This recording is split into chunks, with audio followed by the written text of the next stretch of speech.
Penerapan protokol kesehatan sektor pariwisata di Bali saat ini sudah cukup baik. Terbukti sebagian besar destinasi dan fasilitas pendukung pariwisata telah lolos sertifikasi. Namun ke depannya pengawasan pelaksanaan prokes secara berkesinambungan mutlak diperlukan.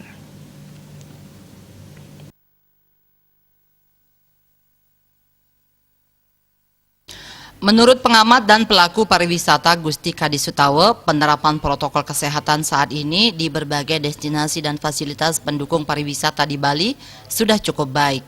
Komponen pariwisata di Bali sangat antusias dalam mengikuti arahan pemerintah terkait penerapan protokol kesehatan. Menurutnya, saat ini merupakan momen yang tepat untuk berbenah dalam menerapkan prokes mengingat kondisi pariwisata masih sepi.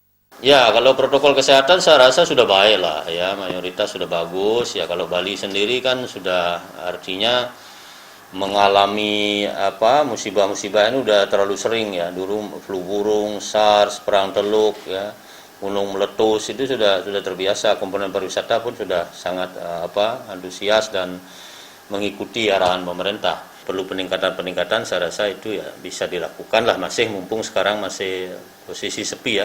Sementara menurut Dewan Pembina DPD Hikmah Bali Nyoman Astama, industri pariwisata harus menerapkan protokol kesehatan sesuai dengan ketetapan pemerintah.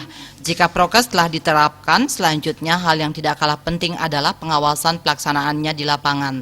Pengawasan bisa dilakukan oleh tim dari unit usaha yang bersangkutan atau dari unsur pemerintah dan masyarakat.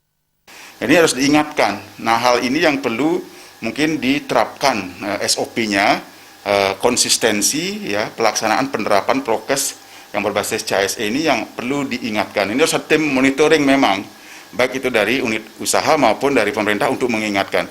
Karena kan new normalnya seperti itu, kita harus pakai masker, cuci tangan dan juga jaga jarak. Nah, ini suatu hal yang harus kita ingatkan ke mereka.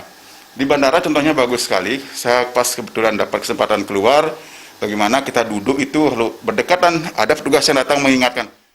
Pengawasan penerapan prokes di sektor pariwisata mutlak terus dilakukan demi menumbuhkan kepercayaan dan memberikan rasa aman bagi wisatawan yang ingin menikmati liburannya di Bali. Eka Yana dan Indrawan, Bali TV.